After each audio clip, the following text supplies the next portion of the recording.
TMC का घोषणा पत्र जारी करते हुए चुनाव आयोग और केंद्र सरकार पर तीखा हमला बोला है। दरअसल सोशल मीडिया के माध्यम से बंगाल में अघोषित राष्ट्रपति शासन का आरोप उन्होंने लगाया। आरोप लगाने वाली ममता बनर्जी ने अब तक यहां तक कह दिया है कि बंगाल में मोदी सरकार ने अघोषित नहीं बल्कि घोषित राष्ट्रपति शासन लागू कर दिया है। थोक में अधिकारियों के तबादले से भड़की ममता बनर्जी ने आरोप यह लगाया कि इस बार बीजेपी और चुनाव आयोग ने साजिशों की सारी हदें ही लांघ दी।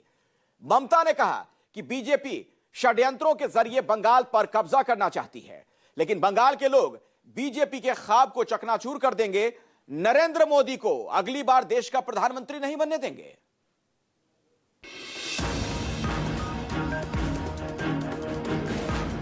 चुनाव आयोग और केंद्र सरकार के साथ जारी रस्साकशी के बीच पश्चिम बंगाल की मुख्यमंत्री ममता बनर्जी ने विधानसभा चुनाव के लिए तृणमूल कांग्रेस का घोषणा पत्र जारी कर दिया। लेकिन इस मौके पर भी दीदी की तल्खी कम नहीं हुई। दावा ये कि बंगाल में अघोषित नहीं बल्कि घोषित तौर पर राष्ट्रपति शासन लागू कर दिया गया। अघोषित ना घोषित प्रेसिडेंट रूल कर दिए। लज्जा लज्जा लज्जा। প্রেসিডেন্ট রুল করে মোদিজিকে ইলেকশন করতে হচ্ছে। বাংলার মানুষকে এত ভয়। আমরা বলি না ইতিহাসের পুনরাবৃত্তি হয়। ইংরেজরা কলকাতা ক্যাপিটাল ছিল, বাংলার মানুষের ভয় তুলে নিয়ে গেছিল দিল্লিতে রাতারাতি, যে বাংলার মানুষকে দমানো যাবে না, সামলানো যাবে না। मां माटी मानुष का नारा देने वाली ममता बनर्जी ने अपने वादों का पिटारा खोला। महिलाओं के लिए लक्ष्मी भंडार योजना की राशि में बढ़ोतरी और बेरोजगारों के लिए भत्ते के साथ ही किसानों के लिए भी घोषणाओं की बौछार कर दीदी ने बंगाल की जनता से जो 10 वादे किए हैं उसके मुताबिक अगर टीएमसी इस बार भी बंगाल के सत्ता में बनी रही तो लक्ष्मी भंडार योजना में 500 रुपए की बढ़ोतरी की जाएगी। बेरोजगार युवाओं को 1500 रुपए महीने की वित्तीय सहायता मिलती रहेगी। किसानों और भूमिहीन किसानों के 30,000 करोड़ रुपए का कृषि बजट बनेगा। राज्य के सभी परिवारों को पक्का घर दिया जाएगा। हर घर तक पाइप से स्वच्छ पेयजल पहुंचाया जाएगा। दुआरे चिकित्सा कैंप के जरिए घर के पास इलाज मिलेगा। बंगलार शिक्षायतन के तहत सभी सरकारी स्कूलों का उन्नयन होगा। बंगाल को ट्रेड हब बनाने के लिए ग्लोबल सेंटर की स्थापना की जाएगी।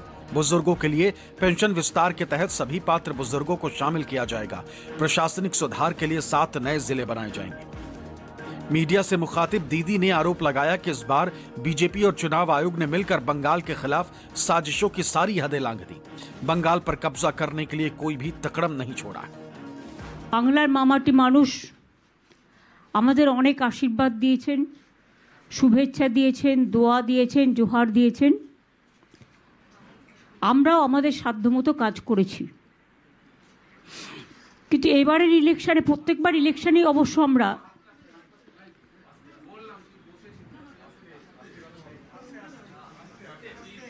নির্বাচন কমিশনের বা বিজেপি সরকার যেদিন থেকে ক্ষমতা এসছে তার চক্রান্ত আমরা অনেক লক্ষ্য করেছি।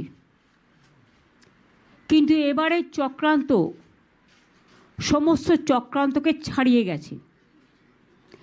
যেন তেন প্রকারণে বাংলা দখল করে ওরা বাংলা রাজ্যটাকেই তুলে দিতে চায়। ममता बनर्जी ने यह भी दावा किया कि चुनाव के तुरंत बाद मोदी सरकार बंगाल में परिसीमन कराने की योजना बना रही है। लेकिन उन्होंने यह भी दावा किया कि मोदी जी खुद अगली बार प्रधानमंत्री नहीं बनेंगे और बीजेपी का सपना कभी पूरा नहीं होगा। আমরা যেটা শুনেছি এই ভোটের পরে আবার ডিলিমিটেশন করবে। ডিলিমিটেশন মানে হচ্ছে আগামীবার মোদি সরকার জিতবে না, ক্ষমতায় আসবে না, কারণ মানুষ ওনাদের দেশের মানুষ পছন্দ করছে না, বাংলা তো নয়। এবং তাই 1 ডিলিমিটেশন, 2 এনআরসি, 3 সেন্সাসের নামে মানুষের নাম আরও বাদ দেয়া, এটা ওদের পরিকল্পনা। দেশের মানুষকে সর্বহারা করে দেওয়ার এক গভীর চক্রান্ত मोदी सरकार করছে। केंद्र सरकार और चुनाव आयोग के रुख से भड़की ममता बनर्जी ने मोदी शाह की जोड़ी को ही देश के लोकतंत्र के लिए सबसे बड़ा खतरा बता दिया। मोदी सरकारेर মাত্র দুজন কাজ করেন, একটা মোদিজি আর একটা ওনার হোম মিনিস্টার। এই দুই ভাই মিলে দাঙ্গা থেকে দুর্যোগ, দুরারোগ থেকে যুদ্ধ, রাজনৈতিক চক্রান্ত থেকে গণতান্ত্রিক চক্রান্ত, গণতান্ত্রিক চক্রান্ত থেকে দেশ বিভাজনের চক্রান্ত, টোটাল স্বৈরাচারী মনোভাব নিয়ে টোটাল ভারতবর্ষটাকে দখল করেছে গায়ের জোরে। दीदी ने आरोप लगाया कि चुनाव आयोग ने तबादलों के जरिए बंगाल के पूरे सिस्टम को रोक दिया है। बंगाल के लोगों का राशन मिलना भी मुहाल हो गया है। দেখুন, নির্বাচনের সময় কিছু অফিসার চেঞ্জ হয়, সেটা নিশ্চয়ই ইলেকশন কমিশন করতে পারে, তারও একটা সীমাবদ্ধতা আছে। তার বিরুদ্ধে অ্যালিগেশনটা কি? দুই হচ্ছে যারা ইলেকশন রিলেটেড কাজের সাথে যুক্ত আছে তাদের কিছু কিছু ট্রান্সফার করা হয়, কিন্তু এবারে দেখছি মানুষ খাদ্য পাবে কোথার থেকে? রেশন বন্ধ হয়ে গেলে মানুষ যেন আমাকে দোষ না দেয়, কারণ আমি তো রেশনটা দিতে চাই। ফুড ডিপাर्टमेंटेর प्रिंसिपल सेक्रेटरी নিয়ে গেছে অবজার্ভার করে। चुनाव आयोग और मोदी सरकार पर दीदी के हमले का जवाब देने में बीजेपी ने भी देर नहीं दिखाई। बीजेपी ने न सिर्फ ममता बनर्जी के घोषणा पत्र को झूठ का पुलिंदा बताया, बल्कि ये सवाल भी पूछ लिया कि क्या चुनाव आयोग ममता बनर्जी के चहेते अधिकारियों के जरिए ही चुनाव कराए, ताकि ममता बनर्जी हर बार की तरह इस बार भी धांधली कर सके, बंगाल की जनता के वोट को लूटा जा सके। वो क्या ये कहना चाहते हैं जो ऑफिसर्स यहाँ पे नियोग हो रहे हैं वो अनपढ़ हैं? वो भी तो IAS है, वो भी तो IPS है, वो भी तो कहीं ना कहीं का DM ही है। वो अनपढ़ थोड़ी है, नहीं है ना? तो ममता बनर्जी को इसीलिए प्रॉब्लम हो रहा है कि वो अपने जेब के नहीं है, अपने पहचान के नहीं है। वहाँ के लोकल गुंडा को सुविधा करके नहीं दे पाएंगे। देखिए, इलेक्शन कमीशन उनका काम कर रहा है, उसमें मुझे कोई बोलने का हक भी नहीं बनता। वही चुनाव आयोग है जब हम बाई इलेक्शन में तमंचा रिवॉल्वर का फोटो दिखा रहे थे, पुलिस एक महिला के ऊपर ताने था, लोगों को जाने नहीं दिया गया, वोट सरकारी कर्मचारियों से डलवाया गया, और हम वीडियो सबूतों के साथ लिखते रहे, लेकिन धृतराष्ट्र की आंखों से कुछ दिखाई नहीं दिया। अब वो धृतराष्ट्र दुर्योधन बनकर चीरहरण करवा रहे हैं लोकतंत्र का।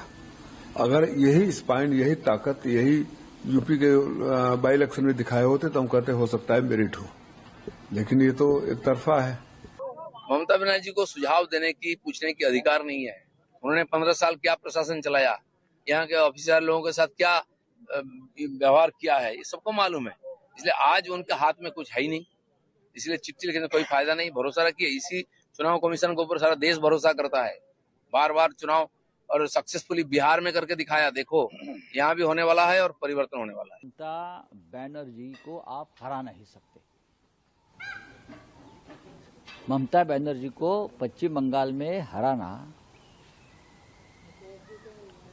मुश्किल नहीं, नामुमकिन है। ये अमित शाह जी को मालूम है, ये प्रधानमंत्री मोदी जी को मालूम है, ये पूरे बीजेपी को मालूम है, ये भारतीय जनता पार्टी के आधार स्तंभ प्रमुख चुनाव आयोग को भी मालूम है। सामने वोट मांगेगी तो क्या बोलेगी? हाँ, बलात्कार में बलात्कार हुआ और उनका फांसी नहीं हुआ, वही बोलेगी कि 27 श्रमिक जल के मर गया और मैं गई नहीं, राख हो गया। ये कहने के इनके पास कहने के क्या? जनता को क्या बोलेगी जाके? किस लिए वोट मांगेगी? क्या कारण है? भाईपो के लिए, उनका एस्टेब्लिश के लिए, बंगाल के जनता के लिए उन्होंने किया क्या? आज तक उन्होंने किया कहाँ? बताए मुझे, चैलेंज दे ममता बनर्जी मेरे सामने खड़ा हो जाए के बताए, बोले मैंने यही कहा, यही करा। घोषणा पत्र, वादों की बौछार, एक दूसरे पर प्रहार, लेकिन चुनाव में अब की बार जिसकी दीवार उसकी सरकार। पश्चिम बंगाल में 2026 के चुनाव का चुनावी बिगुल बज चुका है और TMC party, BJP party, CPM और कांग्रेस पार्टी अपने अपने उम्मीदवारों को लेकर दीवार लेखन शुरू हो चुका है। यानी बंगाल की सबसे बड़ी राजनीति है कि जिनका दीवार उनकी सरकार। हम दिखाना चाहेंगे कि देखिए पूरे पश्चिम बंगाल में जो भी बीजेपी की तरफ से भी दीवार लिखना शुरू हो चुका है। शुभेंदु अधिकारी हैं यहाँ पे, जिस तरह से वो अपने दीवारों को लिखना शुरू कर दिए हैं और बीजेपी सभी जगहों पे वाल को लेकर कर रही है। उसी तरह से देखिए कि यहाँ पे हावड़ा, उत्तर हावड़ा तृणमूल कांग्रेस के प्रार्थी गौतम चौधरी का भी दीवार लिखने का काम शुरू हो चुका है। यानी ज़्यादा से ज़्यादा, चूंकि चुनाव आयोग जो बैनर पोस्टर होता है आचार संहिता की वजह से खोल देता है, तो दीवारों पे सबसे ज़्यादा सभी पार्टियों की निगाह रहती है। और इससे क्या होता है कि जो भी लोग यहाँ से आते जाते हैं, बाकायदा सबसे प्रचार प्रसार का बंगाल में एक बड़ा माध्यम है। यानी जिसकी दीवार उसकी सरकार, इस तरह का देखिए शुरू हो चुका है। और टीएमसी पार्टी के तमाम जो दीवार है, दीवार पे लिखने का शुरू हो चुका है। वही बीजेपी भी अपने दीवार लिखने का काम शुरू कर चुकी है। तो वाकई कह सकते हैं कि प्रचार प्रसार के लिए सबसे बढ़िया साधन दीवार का लिखना है और इस बार दीवार का लिखना शुरू हो चुका है। उत्तर हावड़ा विधानसभा सीट से बीजेपी के उम्मीदवार उमेश राय भी दीवारों पर कमल खिलाकर चुनाव में अपनी जीत सुनिश्चित करने की कोशिश कर रहे हैं। इस समय हम मौजूद हैं उत्तर हावड़ा में, जहां पे कैंडिडेट हैं उमेश राय। और बाकायदा उमेश राय देखिए किस तरह से सिंबल जो कमल फूल है उसको बना रहे हैं। और पूरे इलाके में, यानी जिस तरह से कहें कि टीएमसी हो या बीजेपी हो, दोनों उम्मीदवारों के नामों का घोषणा हो चुका है। और जगह जगह पे टीएमसी भी यहाँ पे अपने दीवारों को कब्जा में ले रही है। पहले दीवारों को वाइट किया जाता है, उसके बाद देखिए कि किस तरह से दीवारों पर लिखन शुरू हो जाता है। सबसे बड़ा साधन है, चूंकि बैनर पोस्टर रहता है, हवा है, आंधी है, तूफान है, उसमें फट जाता है। और जिसके लिए दीवार है, लोग यहाँ से जब जाते हैं तो देखते हैं कि आखिर दीवार पे किस पार्टी का सिंबल है और क्या क्या इस पे लिखा गया है। कई तरह के कार्टून भी बनाए जाते हैं, यानी कार्टून के माध्यम से ही विपक्ष पक्ष विपक्ष पे हमलावर होता है। और हमारे साथ में उमेश राय है और बाकायदा कमल फूल बना रहे हैं। क्या कहेंगे इस बार? देखें कि मैदान में चुनाव है, आप और प्रचार प्रसार भी आप जोरों से कर दिए। पहले माँ का दर्शन करना, पूजा अर्चना किया हमने देखा, उसके बाद अब दीवार लिखन लग रहे। तो क्या लगता है कि दीवार लिखने से लोगों के लिए, प्रचार प्रसार के लिए सबसे सुविधा होता है? देखिए, जब आप मतदान में उतरते हैं चुनावी रणनीति में, तो प्रचार करने के कई माध्यम होते हैं। पश्चिम बंगाल में विशेष रूप से दीवार लेखन का एक अलग ही महत्व है और बिना दीवार लिखे बंगाल में चुनाव प्रचार शुरू नहीं होता है। परसों मेरा नाम घोषणा हुआ और नाम घोषणा होने के बाद ही जोरों से दीवार लेखन, होर्डिंग लगाना, झंडा लगाने की पूरी प्रक्रिया पार्टी ने शुरू की है। हम लोगों ने भी अपने हाथों से दीवार लिखकर इस पूरे प्रचार अभियान की शुरुआत की है। बंगाल में इस बार 2 आईपीएस अधिकारियों के राजनीति में प्रवेश की चर्चा भी सुर्खियां बटोर रही। जिस राजीव कुमार को 2016 के चुनाव से पहले चुनाव आयोग ने कोलकाता पुलिस आयुक्त के पद से हटा दिया था, उन्हें टीएमसी ने राज्यसभा भेज दिया। तो वहीं जिस आईपीएस अधिकारी राजेश कुमार को 2019 के लोकसभा चुनाव के दौरान चुनाव आयोग ने 50 दिनों के लिए कोलकाता पुलिस आयुक्त नियुक्त किया गया था, उन्हें बीजेपी ने बंगाल के जगत दल विधानसभा सीट से अपना उम्मीदवार बना दिया है। ये वही बीजेपी है जो पूर्व आईपीएस अधिकारी राजीव कुमार को राज्यसभा भेजने को लेकर ममता बनर्जी पर निशाना साध रही थी। भर्ती का घोटाला किसने किया? जोर से बोलो, किसने किया? एसएससी घोटाला किसने किया? नगर निगम भर्ती घोटाला किसने किया? गाय तस्करी का घोटाला किसने किया? पीडीएस राशन का घोटाला किसने किया? मनरेगा घोटाला किसने किया? पीएम आवास योजना में घोटाला किसने किया? और ये सारे घोटाले को संरक्षण देने वाले डीजीपी को ममता बनर्जी यहां से राज्यसभा में भेज रही है। राज्यसभा में ममता दीदी, जो करना है वो कर दो। मैं आपको बताता हूं कि आपका अंतिम मौका है। बंगाल के नए साल के बाद बंगाल में भारतीय जनता पार्टी की सरकार बनने जा रही है। बंगाल पुलिस का डीजीपी नहीं था, वो तृणमूल का दलाल था, तो इसलिए तृणमूल उसको गिफ्ट में दिया राज्यसभा के एमपी। सब पश्चिम बंगाल में सबसे जो तृणमूल को चोरी को नोथी को नष्ट किया है, उसका नाम है राजीव कुमार। राजीव कुमार का जितने सारे रिलेटिव्स है, सबका बैंक अकाउंट चेक करना चाहिए। राजीव कुमार जो नारोदा केस में मेन कॉन्विक्ट, अक्यूज्ड, कॉन्विक्ट नहीं अक्यूज्ड, और नील डायरी, लाल डायरी लेकर जितना कुछ हुआ, एक्सपोज हो गया, ममता बनर्जी उनको लेकर धरना में बैठ गए, उनको राज्यसभा भेज दिया। और यही ममता बनर्जी बंगाली अस्मिता का बात करते हैं। राजीव कुमार कहाँ का बंगाली? दक्षिण में मैं बहुत सालों से वहाँ आना जाना लगा था, क्योंकि वहाँ पे मेरे पिता माता जी रहते थे, तो एक घर हमने उन्हीं के लिए लिया था। हम लोग तो उद्वास्तु हैं, तो पिता माता जी का कोई घर नहीं था हम लोग का, सब बांग्लादेश में था। तो मेरी ज़िंदगी में एक ही ख्वाहिश थी, जब से काम करने लगूंगी तो माँ के लिए एक घर ले लूँगी। तो उसी से 30 साल हो गया वहाँ से आना जाना।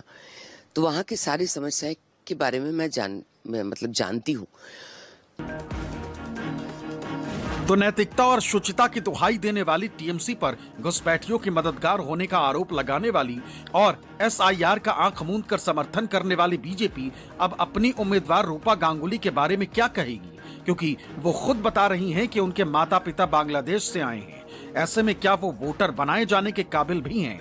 उम्मीदवार तो बहुत दूर की बात है। बंगाल चुनाव के बहाने केंद्र सरकार और ममता बनर्जी की तल्खी 7वें आसमान पर है। बीजेपी का दावा है कि इस बार बंगाल में परिवर्तन होकर रहेगा, पीएम मोदी के नेतृत्व में कमल खिलेगा। लेकिन सवाल है कि पिछली बार भी तो बीजेपी ने यही दावा किया था। सब जानते हैं उस दावे का हुआ क्या था। Bureau report, news 24।